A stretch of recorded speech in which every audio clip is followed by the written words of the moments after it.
บรรยากาศช่วงปีใหม่ส่งน้ำพระที่วัดนากระสังเมืองของแข่งจำปาสักกำลังเริ่มพิธีการส่งน้ำพระเมื่อ14 ค่ำเมื่อวันที่14วันที่14 เดือน 4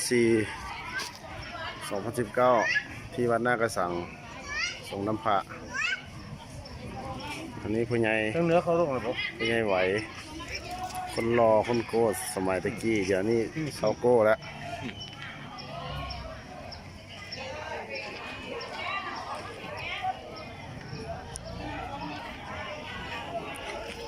มาส่งน้ำพาขึ้นกันบ่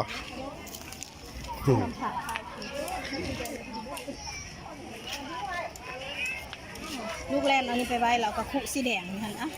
เก็บบอกแล้วก็คุสีแดงหมดสนุก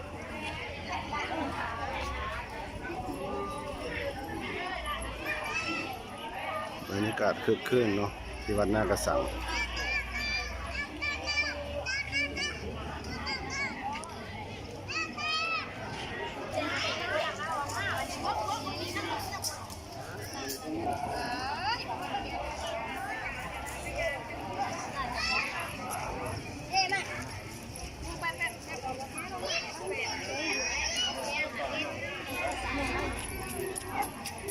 ได้เลยเด้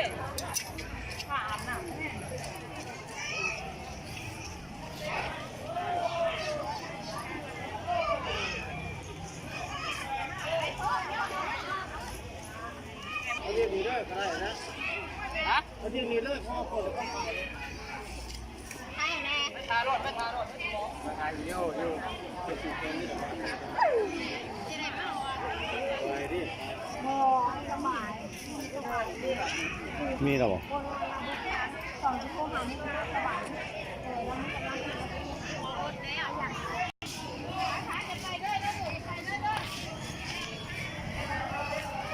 บรรยากาศ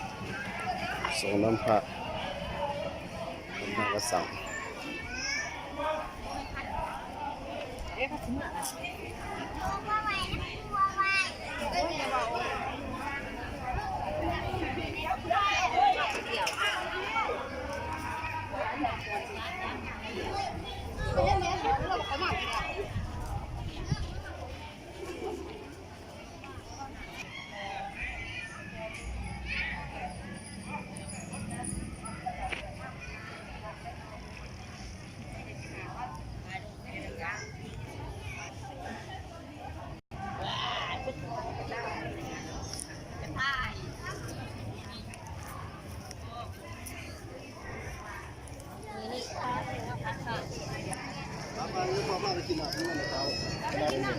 กินละชงได้นะเอาไปทิ้งเลยเมื่อวานเนี่ยเครื่องหอมที่ไหนกินไทยเลยฮะ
ตอนนี้กำลังมาสูตรสักดูแม่เนาะ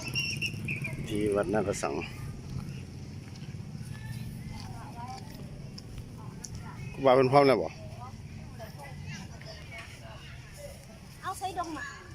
ดอกไม้เดี๋ยวฉัน มีซับ เอ้าบุเก็บมาบ่สันนะขอคู่บ่าวไปได้บอกเห็น พ่อได้เห็นใส่กระดูกเด็ก